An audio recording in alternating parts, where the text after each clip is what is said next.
నేను చంద్రబాబు నాయుడు గారి మీద కేంద్ర ప్రభుత్వం మీద ఒత్తిడి తెచ్చి రాయలసీమ లిఫ్ట్ ఇరిగేషన్ ఆపించిన అధ్యక్ష నా చరిత్ర ఇది, నీ నీతి గది.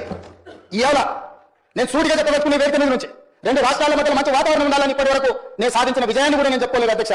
సూటిగా చంద్రబాబు నాయుడు గారికి విజ్ఞప్తి చేసిన నేను, రాయలసీమ లిఫ్ట్ ఇరిగేషన్ మీరు ఆపితే మేము ఏదైనా విషయాల మీద చర్చకొస్తాము, లేకపోతే మీతో చర్చించడానికి అవకాశం లేదు. మొట్టమొదట 3 టీఎంసీల పర్ డే అక్రమంగా నిర్మిస్తున్న రాయలసీమ లిఫ్ట్ ఇరిగేషన్ పనులను మీరు ఆపండి అని మేము వారిని క్లోజ్ రూమ్ లో అడిగితే మా మీద గౌరవంతో రాయలసీమ లిఫ్ట్ ఇరిగేషన్ ఆపేషన్ అధ్యక్ష. మీరు ఈ రోజు నిజ నిర్ధారణ కమిటీని సభ నుంచి పంపించాలి. పూనం సాంబశివరావు గారిని, అక్బరుద్దీన్ ఓవైసీ గారిని, బీజేపీ మహేశ్వర్ రెడ్డిని ఎవరిని కమిటీ చేస్తారో, ఇంక్లూడింగ్ బీఆర్ఎస్ మాజీ సాగునీటి పారుదల శాఖ మంత్రులు ఇద్దరు ఉన్నారు, చంద్రశేఖరరావు, హరీష్ రావు. వాళ్ళిద్దరు నాయకత్వం ఎవరినో పెట్టి రాయలసీమ లిఫ్ట్ ఇరిగేషన్ పనులు ఆగినాయా లేదా, ఉత్తమ్ కుమార్ రెడ్డి గారు మంత్రి అయిన తర్వాత కాంగ్రెస్ అధికారంలోకి వచ్చిన తర్వాత ఆగిన వాళ్ళ నిజ నిర్ధారణ కమిటీ పంపించండి అధ్యక్ష. మీ ఆదేశాలు ఇవ్వాలి అధ్యక్ష సభ నుంచి.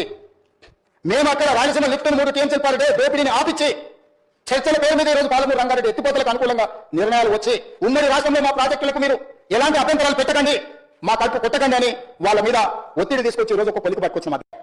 నిన్న తెలంగాణ ముఖ్యమంత్రి రేవంత్ రెడ్డి గారు మాట్లాడుతూ ఏదైతే రాయలసీమ లిఫ్ట్ ఇరిగేషన్ పనులను చంద్రబాబు నాయుడు గారు ఆంధ్రప్రదేశ్ ముఖ్యమంత్రితో మాట్లాడి తాను ఆ పనులను ఆపించానని చెప్పి ఎంతో గర్వంగా తెలంగాణ అసెంబ్లీలో తను ప్రకటించుకోవడం జరిగింది. ఈ పరిణామాన్ని గనక చూస్తే ఏదైతే రాయలసీమ కరువు ప్రాంతమైనటువంటి రాయలసీమ రైతుల యొక్క ప్రయోజనాలను చంద్రబాబు నాయుడు గారు కుటుంబ ప్రభుత్వం తాకట్టు పెట్టి తెలంగాణలో వారి వ్యాపారాల కోసం, వారి రాజకీయ లబ్ధి కోసం, వారి స్నేహ బంధాల కోసం ఈరోజు రాష్ట్ర ప్రజల యొక్క ప్రయోజనాలను పనంగా పెట్టి ఈ రాష్ట్ర రైతాంగానికి, ముఖ్యంగా రాయలసీమ రైతాంగానికి ఎంతో అన్యాయం చేస్తున్నారు. ఎందుకంటే రాయలసీమలో ముందుగానే కరువు ప్రాంతం, ఇక్కడ పంటలు సక్రమంగా పండవు, రైతులకు నీరు, తాగునీరు, సాగునీరు తీవ్రమైన ఇబ్బందికరమైన పరిస్థితులు ఉన్నటువంటి సందర్భంలో గత సంవత్సరం వర్షాలు కూడా సరిగా పడలేదు.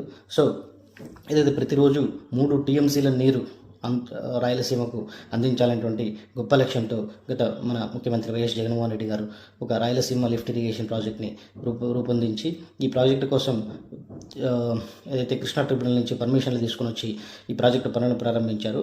ఆ ప్రాజెక్టు పనులను ఆపి రాయలసీమ ప్రజల నోట్లో మన్ను కొడుతున్నటువంటి ఈ కూటమి ప్రభుత్వం యొక్క నిరంకుశత్వ వైఖరి మాని తక్షణం రాయలసీమ ప్రజల కోసం రాయలసీమ లిఫ్ట్ ఇరిగేషన్ పనులు పునర్ప్రారంభించి ఈరోజు రాయలసీమ రైతులకు, రాయలసీమ ప్రజలకు న్యాయం చేయాలని చెప్పి వైఎస్ఆర్ కాంగ్రెస్ పార్టీగా మేము డిమాండ్ చేస్తా ఉన్నాం.